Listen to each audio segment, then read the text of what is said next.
하나님 아버지께서 우리에게 주신 말씀은 마태복음 22장 8절부터 14절까지의 말씀입니다. 이에 종들에게 이르되 혼인 잔치는 예비되었으나 정한 사람들은 합당치 아니하니 사거리 길에 가서 사람을 만나는 대로 혼인 잔치에 정하여 오너라 한데 종들이 길에 나가 악한 자나 선한 자나 만나는 대로 모두 데려오니 혼인 자리에 손이 가득한지라. 임금이 손을 보러 들어올새 거기서 예복을 입지 않은 한 사람을 보고 가로되 친구여 어찌하여 예복을 입지 않고 여기 들어왔느냐 하니 저가 유구무원이언을 임금이 사환들에게 말하되 그 소족을 결박하여 바깥 어둠에 내어 던지라. 거기서 슬피 울며 이를 갈미 있으리라 하니라. 청함을 받은 자는 많되 택함을 입은 자는 적으니라. 아멘.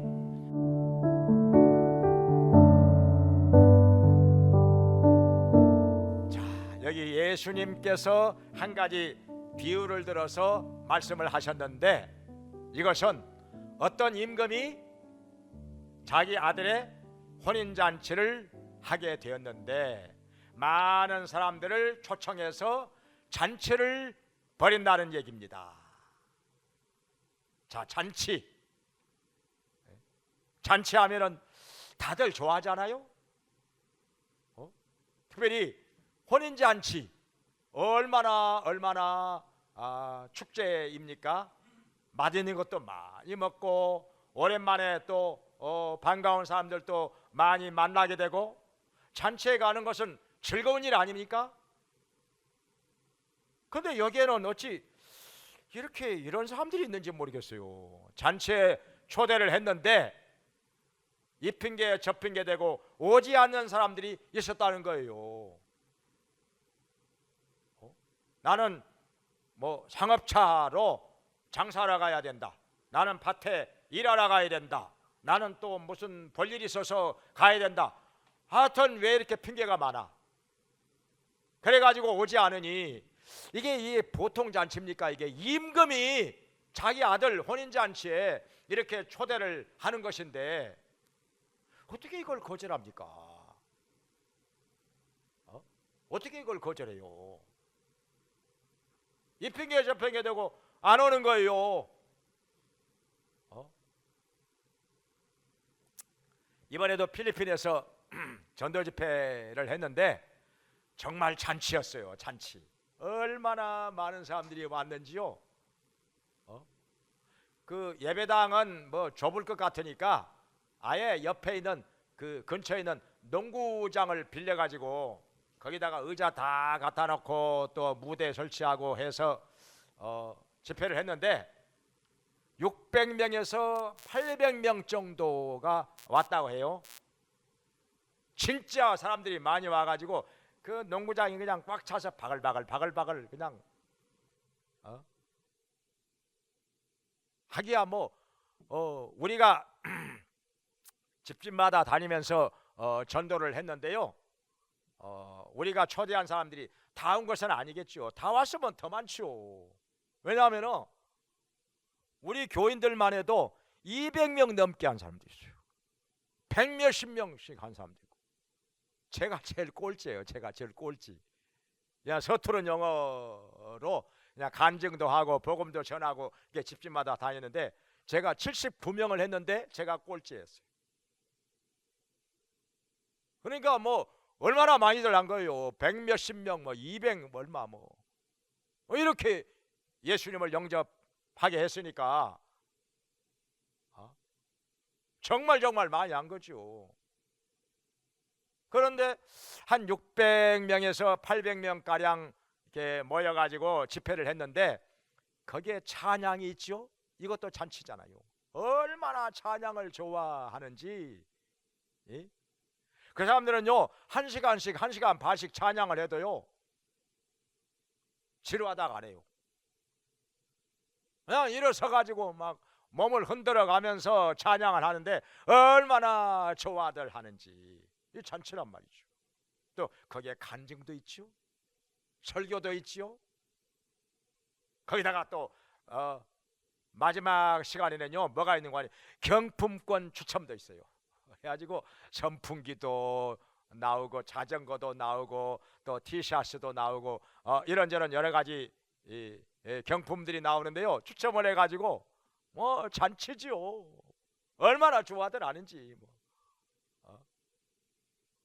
정말 잔치였어요. 잔치. 우리나라도 저 어렸을 때만 해도요 결혼식 하면은 잔치를 하는데 한 달 전부터 준비를 해요. 음식을 이런 음식 저런 음식 뭐 골고루 준비를 하는데 그때는 예식장에서 결혼하는 사람들이 거의 없었고 다들 집에서 했거든요.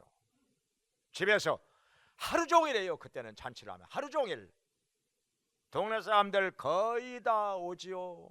친척들 오지요. 또 뭐 많은 사람들이 초대를 받아가지고 오면은요 그냥 하루 종일 그 집에서 먹고 마시고 놀고 잔치를 벌였던 것이죠. 지나가는 거지도 와가지고 실컷 배불리 먹고 갔었지요. 정말 그때는요 잔치가요 얼마나 성대했는지, 얼마나 실컷 많이들 먹고 마시고 재밌게 놀았는지 잔치란 말이죠.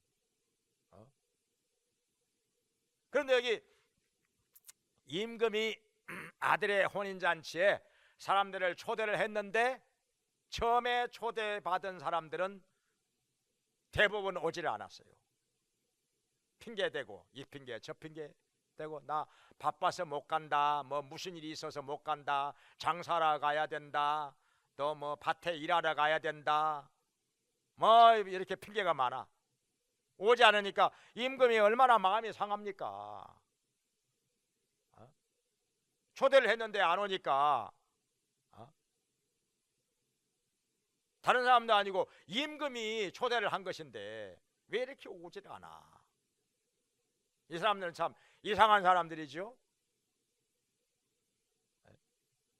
지난번에 트럼프가 대통령 취임식 할 때 뭐 많은 사람들을 초대를 해가지고 뭐 축제 분위기 속에서 취임식을 하던데, 근데요 거기에 초대 안 받은 사람들이요 입장권 사놓고 초대받았다고 하는 사람들 우리나라에 많이 있었잖아요.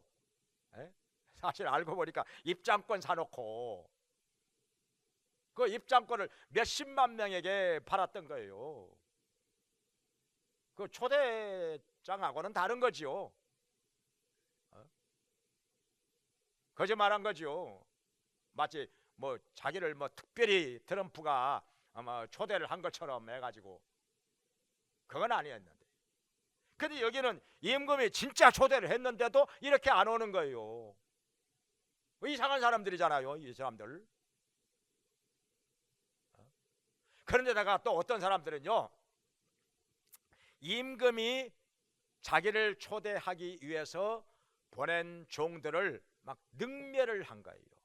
능멸을 하고 막 때리기도 하고. 아니 무슨 원수가 졌다고. 아니 잔치에 오라고 초대하는데 아니 그게 그게 뭐 때릴 일입니까? 그게 종들을. 참 이상한 사람들 다 있죠. 자기를 초대하는데 그 종들을 갖다가 막 능욕을 하고 때리고 하니까 임금이 얼마나 화가 나, 얼마나 기분이 나빠요. 그래가지고 여기 보니까 앞에 본문 앞에 보니까 군대를 보내가지고 이들을 다 죽였다고 했어요. 가만 안 놔두겠죠. 뭐 누구들 이건 임금을 모독한 것이죠. 종들을 능멸하고 때린 사람들을 군대를 보내가지고 죽였더라 그랬어. 그러고 나서 임금이 아직도 화가 안 풀려. 그렇다고 해서 잔치를 하는데 이게 뭡니까 이게 체면이. 임금이 자기 아들 혼인잔치 하는데 아무도 안 와? 이 얼마나 창피하고 얼마나 자존심 상하겠습니까? 그래가지고 종들을 다시 보내. 그래가지고 사거리 길로 가서 다 불러오라. 만나는 사람마다 다 불러오라. 그래가지고 종들이 나가서 사거리에서 만나는 사람들, 선한 자나 악한 자나 만나는 사람들 다 불러왔더라. 다 불러왔더라 그랬어요. 그래가지고 잔치자리에 사람들이 가득 차게 되었습니다. 바글바글 정말 필리핀의 그 전도 집회 하는 자리 같이 사람들이 꽉 찼어요. 꽉 찼어요. 자, 사람들이 이렇게 꽉 들어찼는데 임금이 나와가지고 보니까 다들 예복을 입었는데 한 사람만 예복을 입지 않았습니다. 임금이 물어요. 그대여 어찌하여 예복을 입지 않았느냐 하니까 이 사람이 유구무원이거늘 이번에 쓰되 말이 없어요. 유구무원 뭐라고 대답을 해야 될 텐데 뭔가 이유가 있어야 될 텐데 나 이러이러한 일이 있어서 아니면 예복이 뭐 맞지 않아 가지고 뭐 내가 너무 살이 많이 쪄 가지고 뭐 옷이 안 들어가 가지고 못 입었다는 둥 무슨 얘기가 있어야지. 왜 아무리 얘기가 없는 거예요. 그러니까 임금이 얼마나 또 기분 나빠요. 얼마나 기분 나빠. 그래가지고 이 사람을 바깥 어두운 데 쫓아내어서 거기서 슬피 울며 이를 갈게 하라 이렇게 말했다는 거예요. 쫓아버린 거예요. 그 당시에는요 예복을 어떻게 했는가 하니 잔치에 초대한 사람이 예복을 미리 여러 벌 만들어 놓고 초대받아 온 사람들에게 나눠줬어요. 자기가 만들어 가지고 예복을 입고 가는 게 아니라 초대한 사람이 예복을 만들어 놓고 초대받은 사람에게 나눠주는 거예요. 그러면 그걸 입기만 하면 되는 거죠. 뭐 돈이 들어가는 것도 아니고 그 예복을 주면서 뭐 돈 달라고 하는 것도 아니고 입기만 하면 되는 건데 왜 이 사람은 이렇게 안 입었는지 주는 예복도 왜 이렇게 안 입었느냐 이 말이요. 예의가 아니죠. 이것은 그 당시에는 잔치에 초대받은 사람에게 이렇게 예복을 다 나눠주는 풍습이 있었는데 나눠주면 그걸 예복을 입어야지요. 예복을 입고 잔치에 참석을 해야 그게 주인에 대한 예의라 하는 건데 이 사람은 주는 옷 예복도 안 입었으니 왜 그런지 모르겠어요. 뭐가 그렇게 못마땅해서. 그러니 임금이 화가 안 날 수 있겠습니까? 쫓아내라 이거. 바깥 어두운데 쫓아내서 거기서 슬피 울며 이를 갈게 하라 이렇게 했다는 거예요. 그러면서 여기 말씀하시기를 14절에서 이와 같이 청함을 받은 자는 많되 택함을 받은 자는 적도다 이렇게 말씀을 하셨던 것입니다. 그러면 여기 예수님께서 왜 이런 비유의 말씀을 하셨어요? 그냥 뭐 잔치 벌였는데 뭐 오는 사람도 있고 안 오는 사람도 있고 그런 흔한 얘기 하려고 그런 게 아니란 말이죠. 뭐 잔치 벌여가지고 뭐 거기서 일어났던 그런 흔한 얘기 하려고 이런 얘기를 말씀하신 것이 아니라 우리에게 꼭 들려줘야 할 어떤 깨달음이 있기 때문에 교훈이 있기 때문에 이런 비유를 가지고 말씀을 하신 것이라. 그렇다면은 자 예수님께서 이런 임금의 아들의 혼인잔치 비유를 가지고 우리에게 말씀을 하신 것은 무엇을 말씀하시고자 이렇게 말씀하신 것일까? 자, 몇 가지가 있습니다. 그 중에 하나가 뭔가 하니 자 잔치에 초대받은 사람들이 누구냐? 자기를 아주 귀족이라고 생각하는 사람들, 의로운 사람이라고 생각하는 사람들은 초대를 받았는데 응하지 않았다는 것입니다. 내가 잘났지, 내가 높은 사람이지, 나는 마땅히 초대를 받아야 할 사람이고 내가 아니면 누가 초대를 받겠소? 이렇게 교만한 사람들은 초대에 응하지 않았다는 것입니다. 전체 초대받은 것만 해도 그 임금이 자기를 초대를 했는데 감사해야지요. 얼마나 고마운 일입니까? 얼마나 영광입니까? 만사 제사 놓고 가야지. 만사 제사 놓고 가야지. 뭐 그렇게 핑계가 많아? 뭐 그렇게 이유가 많아? 무엇이 그렇게 바빠가지고? 이건 잘못된 것이죠. 임금을 기분 나쁘게 하는 것이죠. 근데 예수님께서 이런 말씀을 하셨습니다. 세리 마태의 집에 가서 다른 세리들과 함께 또 제자들과 함께 식사를 하시는데 이걸 가지고 바리새인과 서기관들이 비판을 합니다. 어찌 죄인들하고 같이 밥을 먹나? 야, 제자들아, 너희 선생은 왜 그렇게 죄인들하고 같이 밥을 먹어? 밥 먹을 사람이 그렇게 없어? 이렇게 하면서 예수님을 은근히 비난을 하는 거예요. 그때 예수님 말씀하시기를, 자, 병든 자에게라야 의원이 쓸데 있고 건강한 자에게는 의원이 쓸데 없지 않느냐. 이와 같이 나는 의인을 부르러 온 것이 아니라 죄인을 불러 구원하려 왔느니라. 이렇게 말씀하셨습니다. 얼마나 최당한 말씀입니까? 사실 의사가요, 병든 자에게 필요한 것이지. 건강한 사람에게 의사가 무슨 필요 있습니까? 아무 필요가 없는 것이죠. 의사 불러다가 뭐하게요? 건강한 사람이. 마찬가지로 자기를 의롭다고 하는 사람들은 예수님이 필요하지 않습니다. 구세주가 필요하지 않습니다. 다만 내가 죄인이라, 주님 내가 죄인입니다, 지옥에 가야 마땅할 죄인입니다, 이런 사람들이 예수님을 필요로 한다는 것입니다. 이런 사람들을 예수님께서 불러서 구원하시고자 오셨다는 것이죠. 그러니까 여기 잔치에도 그렇습니다. 자기를 스스로 귀인이라고 생각하는 사람들, 의롭다고 생각하는 사람들은 초대를 받았는데도 응하지 않았어요. 별거 아닌 이유 가지고도 여기 잔치에 오질 않았단 말이죠. 그러니까 임금이 기분이 나빠가지고 야 가서 사거리에 가서 선한 자나 악한 자나 만나는 대로 다 불러와, 다 불러와. 이렇게 하니까 사람들이 몽땅 잔치에 오게 됐다는 것입니다. 나 같은 사람을 불러준 것만 해도 영광이지, 영광이지. 임금님께서 어떻게 나 같은 사람을 다 부르실까? 영광이지. 이렇게 생각한 사람들은 다 왔단 말이죠.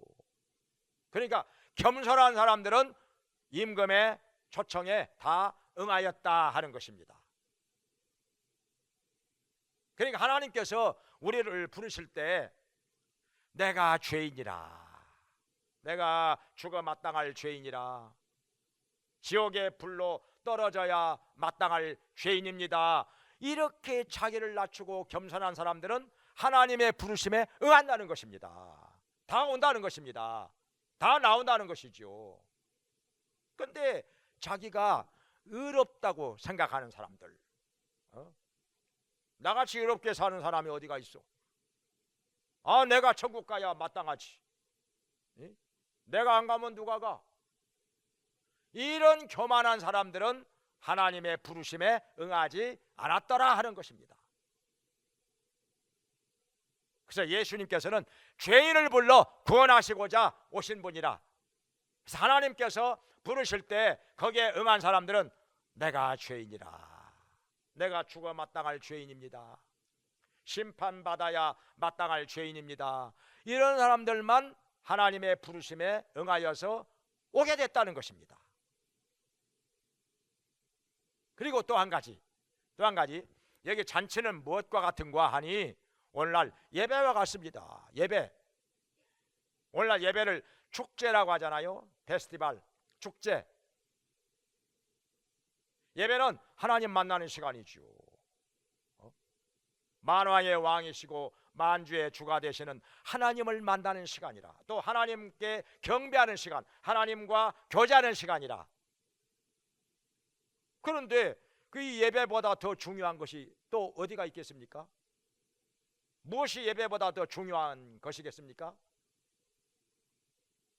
하나님 말씀하시기를 여기 사무엘상 2장 30절에서 나를 존중히 여기는 자는 내가 존중히 여기고 나를 경멸히 여기는 자는 내가 멸시하리라, 이렇게 말씀하셨습니다.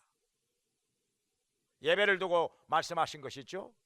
엘리의 그 두 아들 홈리와 비느하스가 하나님께 드리는 제사를 멸시하였다는 것이죠. 막 제사를 우습게 알았어요. 막 제물을 갖다가 누가 드리러 가면은 그걸 막 뺏어 가지고 나 구워 먹으리라, 난 삶은 거 싫어, 나는 구워 먹어. 그래가지고 제물을 뺏어다가 막 구워 먹고 못된 짓을 했단 말이죠. 그래서 하나님을 멸시한다고 하는 것은 하나님께 드리는 제사를 멸시하는 것이다. 하나님을 존중히 여기는 사람은 하나님께 드리는 예배를 존중히 여기는 사람이다. 이런 사람을 하나님께서도 존중히 여기신다는 것입니다. 그러니까 세상에 그 무엇보다도, 그 누구보다도 하나님께 나와서 예배 드리는 것을 가장 중히 여기고 귀히 여긴다는 것입니다. 가장 우선시한다는 것입니다. 왜냐하면 하나님이 가장 높으신 분이니까. 하나님보다 더 중요하신 분이 이 땅에 누가 있겠습니까? 예배는 하나님 만나는 시간, 하나님께 경배하는 시간, 하나님과 교제하는 시간이니까 예배를 드리는 것보다 더 중요한 일은 이 땅에 있을 수가 없다는 것입니다. 하나님보다 더 귀하고 중요한 사람은 이 땅에 있을 수가 없다는 것입니다. 이렇게 하나님을 가장 존중히 여기는 사람을 하나님께서 존중히 여기신다고 하는 사실을 믿으시기 바랍니다. 예배를 존중히 여기는 자가 하나님을 존중히 여기는 자라. 예수님께서 이런 말씀도 하셨죠. 너희가 입술로는 나를 공경하되 마음은 내게서 멀도다. 입술로는 하나님을 공경한다고 하지만은 마음은 내게서 멀도다. 행동은 다르다는 것이죠. 그러면 안 되는 것인데, 그래서 여기 임금이 혼인잔치, 자기 아들의 혼인잔치에 사람들을 초대했는데 내가 천한 사람이라고 생각하는 사람들은 다 왔어요. 내가 별로 보잘것없는 사람이라고 생각하는 사람들은 다 왔다는 말이죠. 초대에 응하여서 다 왔다는 것이죠. 그러니까 임금이 이런 사람들을 볼 때 그래도 얼마나 고맙고 얼마나 좋았겠습니까? 귀인들은 초대에 응하지 않았는데, 이 핑계 저 핑계 대고 오지 않았는데 얼마나 기분 나빴겠어요. 얼마나 자존심 상하고. 오늘날 그렇잖아요. 오늘날 애경사도 얼마나 중요합니까? 진짜 그래요. 예, 나이가 들어갈수록, 인생의 연륜이 쌓여갈수록 애경사가 정말 중요한 것이다, 그런 생각이 듭니다. 아마 전에는 뭐 사정상 못 갈 수도 있는 거고 못 가면 할 수 없는 거지, 이런 생각을 하기도 했었는데 경험이 쌓이면 쌓일수록 애경사가 인간관계에 있어서 정말 중요한 것이다. 때로는요, 이 애경사가 인간관계를 좌지우지해요. 잘못하면 끊어질 수도 있어요. 나는 갔는데 저 사람이 내 자식 결혼식에 오지 않았다. 그러면요, 얼마나 마음이 상합니까? 얼마나 섭섭하고. 그게요 진짜 오래 갑니다. 저 사람은 나를 대수롭지 않게 생각을 하는 것일까? 나를 별로 중요하게 여기지 않는 것일까? 뭐 이런 생각이 든단 말이죠. 그래서 애경사 문제 때문에요, 이 인간관계가 깨져버리고 끊어져 버리는 경우 많이 봤습니다. 많이 봤어요. 정말 중요한 것입니다. 그러니까 애경사에는요, 만사 제쳐놓고 가야 돼요. 핑계가 있을 수가 없어요. 만사 제쳐놓고 가야 되는 거예요. 그 사람과의 인간관계를 계속 유지하기 위해서는요, 진짜 만사 제쳐놓고 가야 됩니다. 핑계가 있어서는 안 되는 거지요. 그래서 여기 임금의 혼인잔치에서 우리가 또 배울 수 있는 거, 근데 여기서 정말 중요한 것이 있는데, 여기서는 무엇이 중요한 것이냐? 예복이라는 것이죠. 예복. 예복을 다들 입었는데 왜 이 한 사람은 예복을 안 입었을까? 하여튼 모르겠어요, 이유를. 뭐 유구무원이라 뭐 왜 안 입었느냐, 그대는 어찌하여 예복을 입지 않았느냐, 임금이 물어보는데도 대답을 안 하니까 알 수가 없는 거예요. 어떻게 그 마음속을 알겠습니까? 그렇지만은 나름대로는 아마 무슨 이유가 있기는 있었겠지요. 있었겠지요. 왜냐하면은 그 당시에 예복이라고 하면은요, 아주 돈을 들여서 아주 좋게 만드는 옷입니다. 더군다나 임금이 만들어주는 예복이라면요, 뭐 싸구려 옷이겠습니까?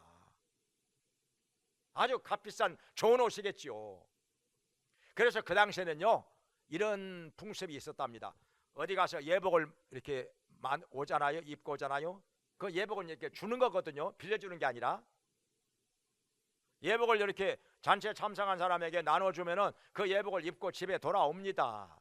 그래가지고 그것을 고이고이 간직한답니다. 평생 자랑거리거든요. 이거 평생 자랑거리. 임금이 초대를 했는데, 초대를 받았을 때 그때 받은 예복 평생 간직하면서 자랑거리로 삼는다는 것입니다. 그 정도인데 왜 이 사람은 예복을 이렇게 안 입었는지 모르겠어요. 안 주지는 않았을 텐데. 만약에 예복을 안 주니까 못 입었습니다, 그러면 할 말이 있죠. 그렇게 말을 했을 텐데. 이 사람은 왜, 임금이 왜 그대는 예복을 입지 않았느냐 물어봤을 때 왜 대답을 안 했을까? 안 받았기 때문에 못 입었던 것은 아니라는 것이죠. 받았는데도 안 입었어. 못 입은 게 아니라 안 입었어요. 왜 그랬는지, 그 나름대로는 무슨 이유가 있기는 있었겠죠. 사람이요, 무슨 일을 저지르 놓고도 뭐 이유가 없는 사람 누가 있겠습니까? 이유야 다 있는 거지요. 사람 죽여놓고도 다 이유가 있는 거지요. 근데 왜 이 사람은 왜 예복을 안 입었는지 하여튼 알 수는 없지만은 임금의 마음을 많이 상하게 한 것은 사실이에요. 예의에 벗어난 것도 사실이고, 아무튼 잘못한 것입니다. 쫓겨난 거지요. 예복 입었으면 될 것을 입으라고 준 것인데, 왜 예복을 줬는데도 안 입었는지, 그래 쫓겨난 거죠. 음식 맛도 못 보고, 여기 성경에 보니까 소도 잡았다고 했는데, 잔치를 위해서 소도 잡고 여러 가지 음식을 준비를 했는데 그냥 음식 맛도 못 보고 쫓겨났다. 그게 얼마나 창피하고 얼마나 손해나는 일이겠습니까? 예복을 입으면 될 것인데. 자, 그러면은 여기서 예복은 무엇을 의미하는 것일까요? 오늘날 우리에게. 자, 성경에서 찾아보겠습니다. 성경에서 보면 요한계시록에 나오는데요, 요한계시록 3장 4절과 5절에 보면은, 자, 사단이 여러 가지로 시험을 하는데 그 사단의 시험을 이기는 자는 흰옷을 입고 주님과 함께 다니리니, 이렇게 말씀하셨습니다. 흰옷을 입는다는 거예요. 사단의 시험에 넘어가는 사람은 옷을 더럽히는 자요. 죄로 말미암아 옷이 더러워져. 사단은요 끊임없이 우리로 하여금 하나님의 말씀에서 어긋난 길로 가게 만듭니다. 죄를 짓게 만듭니다. 시험에 빠지게 만듭니다. 하나님께로부터 멀어지게 만듭니다. 그래서 우리의 옷이 더러워지게 만든다는 것입니다. 그런데 여기 사도교회에 하나님께서 주시는 말씀인데, 사단의 여러 가지 시험과 유혹을 이기고 믿음을 지킨 사람들은 흰옷을 입고 다닌다는 거예요. 흰옷을 입고 주님과 함께 다닌다 하는 것은 천국에 들어가서 우리 주 예수님과 더불어 흰옷을 입고 영원히 산다는 것입니다. 그러니까 우리가 신앙생활 할 때 시험이 많이 있습니다. 여러 가지로 마귀가 온갖 시험을 합니다. 어찌하든지 우리를 죄짓게 하고 우리를 넘어뜨리고 하나님께로부터 멀어지게 만들고 멸망으로 가게 만들려고 사단이 여러 가지로 시험을 하는데, 우리가 그 사단의 시험에 넘어가면 안 되는 것이죠. 끌려가면 안 되는 것이죠. 우리가 깨어서 기도하면서 하나님의 말씀을 붙잡고 순종하면서 마귀의 모든 시험을 이기는 자가 되어서 흰옷을 입고 주님과 함께 천국에서 다니기를 주의 이름으로 축원합니다. 그 다음에 또 한 가지, 여기 요한계시록 7장 14절에서는 자, 여러 나라와 족속과 방 안에서 크고 셀 수 없는 큰 무리가 흰옷을 입고 손에 종려나무 가지를 붙들고서 하나님 보좌 앞에서 찬송을 한다, 이런 말씀이 나오는데요, 여기서 흰옷이 무엇이냐? 여기 요한계시록 7장 14절에서는 예수 그리스도의 십자가에서 흘리신 피로 말미암아 그 옷을 희게 한 사람들, 그 옷을 깨끗이 씻은 사람들, 이 사람들이 흰옷을 입은 사람들이라고 하는 것입니다. 그러니까 뭐냐? 죄로 말미암아 더러워진 우리의 옷을 예수님께서 십자가에서 흘리신 그 피로 말미암아 깨끗하게 씻어서 흰옷을 입은 사람들이 하나님 나라에 들어가서 보좌 앞에서 하나님께 찬송하며 영광을 돌린다 하는 것입니다. 우리가 찬송을 하잖아요. 어린 양의 피로써 그대는 씻기어 있느냐. 어린 양의 피로써 그대는 그 더러워진 옷을 깨끗하게 씻어가지고 있느냐 하는 것입니다. 그러니까 우리가 이 세상 살면서 우리의 옷은 더러워지지 않을 수가 없어요. 죄 안 짓고 사는 사람 누가 있겠습니까? 하나님의 말씀을 완전히 다 지키면서 사는 사람 누구 있겠습니까? 없지요. 의인은 없나니 하나도 없으며 모든 사람이 죄를 범하였음에 하나님의 영광에 이르지 못하더니, 이렇게 말씀하고 있는데, 근데 그 죄로 말미암아 더러워진 옷을 예수님, 하나님의 어린 양이신 예수님 앞에 나와서 그 피로 말미암아 깨끗하게 씻어서 흰옷을 입고 주님 앞에 서서 찬송을 한다 하는 것입니다. 그러니까 어린 양의 피로 씻음을 받은 자들이 흰옷을 입고 천국에 들어가서 하나님 보좌 앞에서 하나님께 경배하며 찬송을 드린다 하는 것입니다.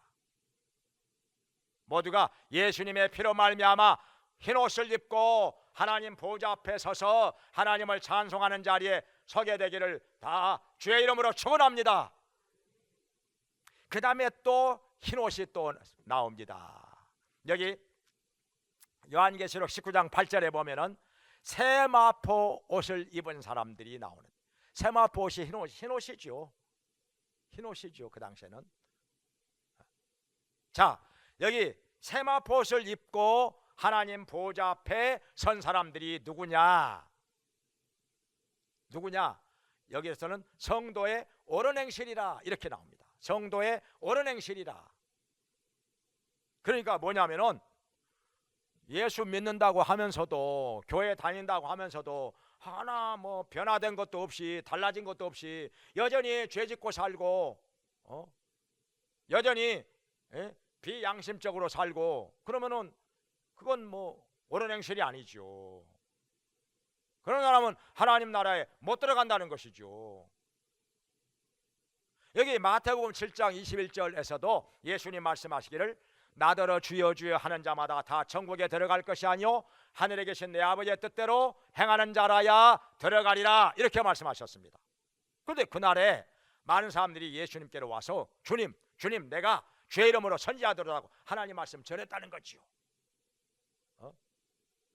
하나님 말씀 열심히 전했다는 거죠. 많은 사람들 앞에서 전했다는 거지요. 우리 교인들 몇만 명 돼요. 나 그들에게 하나님 말씀 전했어요. 이런다는 거죠.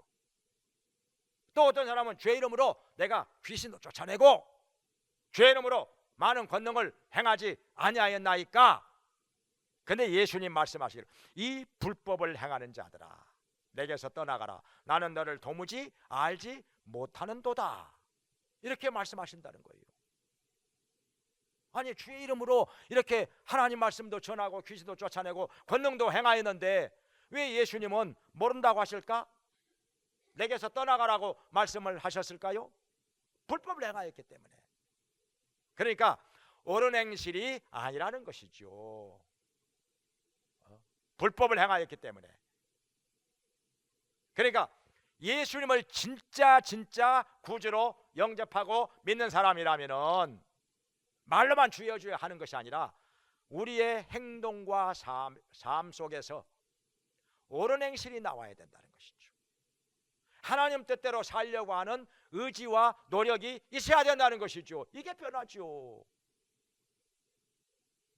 그런데 입술로만 주여 주여 하고 또 주일 한다고 뭐 이것도 저것도 하는데 그 삶은 달라진 것이 없다. 그 삶에 진실도 없고 의로운 것도 없고 선한 것도 없고 말씀에 순종하려고 노력하는 것도 없고, 그러면 그게 뭐냐 이거죠. 그건 주님께서 모르신다는 거예요. 그런 사람은 내게서 떠나가라고 말씀을 하신다는 거죠. 쫓아버린다는 거지요. 마치 잔치에 오기는 왔는데 예복을 안 입었어요. 쫓아버린다는 거지요. 바깥 어두운데 쫓겨나서 거기서 슬피 울며 이를 가지라, 이렇게 말씀을 하신다는 거지요. 그러니까 예수님을 진실로 믿는 사람이라면은, 정말 구원받은 사람이라면은 옳은 행실이 따라온다는 것입니다. 옳은 행실이. 불법을 행하는 것은 철저하게 회개하고 옳은 행실로 말미암아 우리 하나님을 기쁘시게 하는 자가 되었을 때 하나님께서 우리의 구원받은 것을 인정하시고 하나님 보좌 앞에서 세마포옷을 입고 하나님을 찬송하며 경배하게 된다는 것입니다. 오늘날 어떻습니까? 교회 다닌다고 다 구원받고 다 천국 가는 것입니까? 하나님의 일 한다고 해서 무슨 직분이 있다고 해서 다 천국 가는 것일까요? 아니라는 것입니다. 교회는 다녀도 직분은 있어도 주여 주여 입술로는 그렇게 말하지만은 옳은 행실이 없다, 하나님 뜻대로 살려고 하는 의지와 노력이 없다 하면은 그건 천국 가는 게 아니라는 거예요. 주님께서 모르신다고, 내게서 떠나가라고 말씀하신다는 것입니다. 오늘날 나라가 지금 혼란스럽고 복잡한데 기독교의 이름으로 모여가지고 막 기도해야 한다고 하고 집회, 그러면서 헌법재판소를 막 때려 부셔가지고 가루가 되게 한다? 이게 옳은 행실일까요? 그게 하나님께 영향 돌릴까요? 헌법재판관들 다 때려 죽인다고, 이게 옳은 행실일까요? 이게?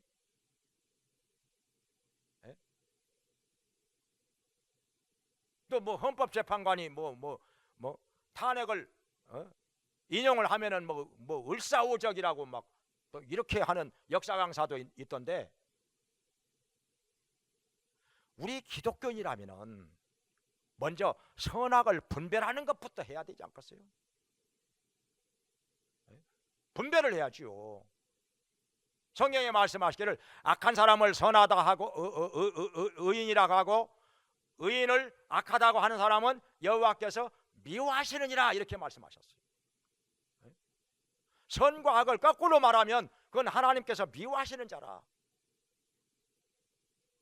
예수님께서 하나님 말씀을 전하시고 많은 병든 자를 고쳐주시고 귀신을 쫓아내시고 하셨는데도 예수님을 잘 모르는 사람들은 대제사장들, 서기관들, 바리새인들, 장로들 중에 예수님 죽이는 데 앞장선 사람들 많았어요.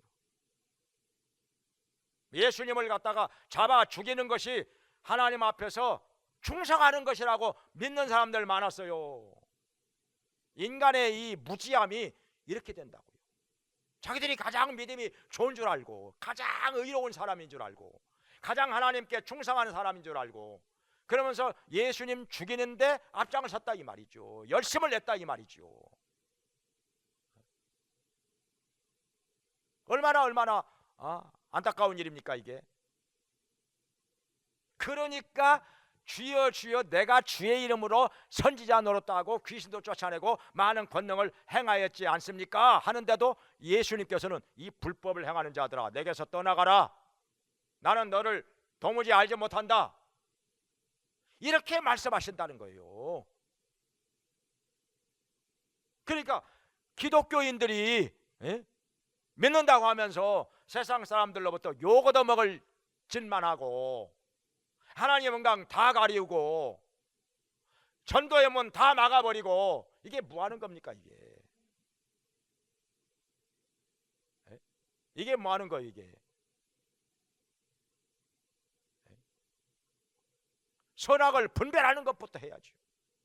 하나님 말씀에 비추어 가지고 선악을 분별하는 것부터, 뭐가 진실인지 뭐가 거짓말인지, 뭐가 의로운 것인지 뭐가 불의한 것인지, 무엇이 선이고 무엇이 악인지 이거 분별부터 해야 되지 않겠어요? 이런 거 하나 분별하지 못하고서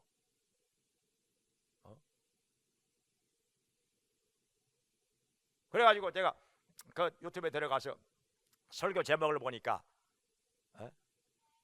뭐라고 했냐면은 대한민국을 건국한 위대한 신앙인 이승만 대통령, 이게 설교 제목이더라고. 이승만 대통령이 대한민국 건국했습니까?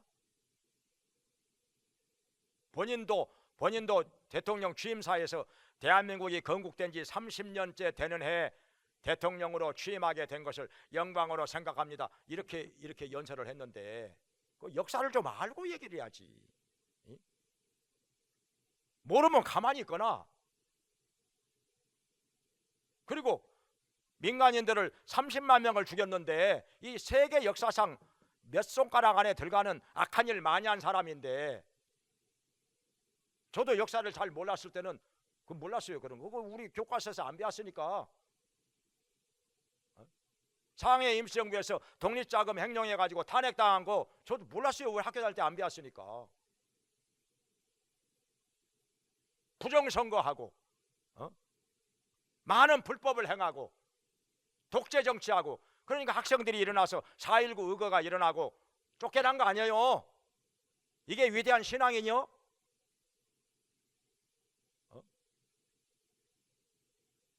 악한 자를 숭배하는 것이 그게 신앙이요? 모르면 좀 가만히 있어야지.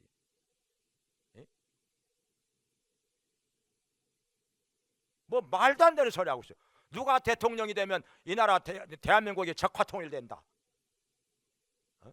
빨갱이 나라 된다, 뭐 북한으로 뭐 넘어간다, 말도 안 돼.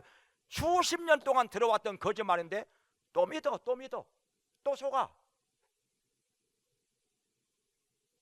참 안타까운 일이죠. 더 이상 미혹되지 말고 이제는 미혹된 데서 벗어나야 됩니다. 이제는 깨어나야 돼요. 이제는 분별을 해야 됩니다. 이제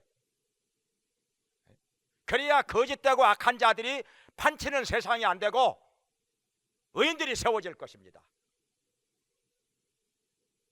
우리 성도들의 옳은 행실이 뭐냐?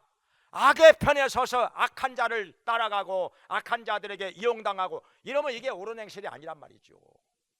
우리 성도가 할 일이 아니란 말이죠. 이게 옳은 행실을 하려면은 분별부터 해야죠. 분별부터. 그래가지고 거짓되고 악한 것은 따라가지 말고 이용당하지도 말고 진실하고 선하고 의로운 것을 따라가야 이게 성도들의 옳은 행실이다. 이 세상에서 교회에서 그냥 모여가지고 찬송만 열심히 하고 기도만 열심히 한다고 그게 옳은 행실이 되는 게 아니라 세상에 나가서 선악을 분별해가지고 악한 것은 물리치고 거짓된 것은 물리치고 선하고 의로운 것을 따라갈 때 이것이 옳은 행실이다. 그 말씀이지요. 교회 안에서만 잘해가지고 뭐가 되겠습니까? 교회 안에서는 다 장로고 목사고 집사고 권사고 그러는데 세상에 나가서는 욕 얻어먹고 손가락질 거리되고 이게 되겠습니까? 이렇게 하면 이게 옳은 행실이 아니라 이 말이죠. 교회 안에서만 잘하는 것 그건 아무 소용이 없어요. 세상에 나가서 잘해야지. 소금이 되고 빛이 되어야지요. 옳은 행실로 말미암아 우리 하나님을 기쁘시게 하고 그뿐만 아니라 세상 사람들이 본받고 따라오게 만들어야지요. 뭔가 예수 믿는 사람들은 다르구나. 나도 저 사람 따라서 교회 나가고 싶다. 이렇게 되어야 이게 옳은 행실 아니겠습니까? 이게 빛이 아니겠습니까? 이게 무슨 기독교의 이름으로 모여가지고 말이요 기도해야 한다고 하면서 그런 말도 안 되는 엉뚱한 소리나 하고 악한 말이나 하고 이게 될 말입니까? 하나님 영광 다 가리우면서 마치 예수님 죽이는 데 앞장서면서 자기들이 하나님께 충성한다고 믿고 있는 사람들이나 뭐가 달라요?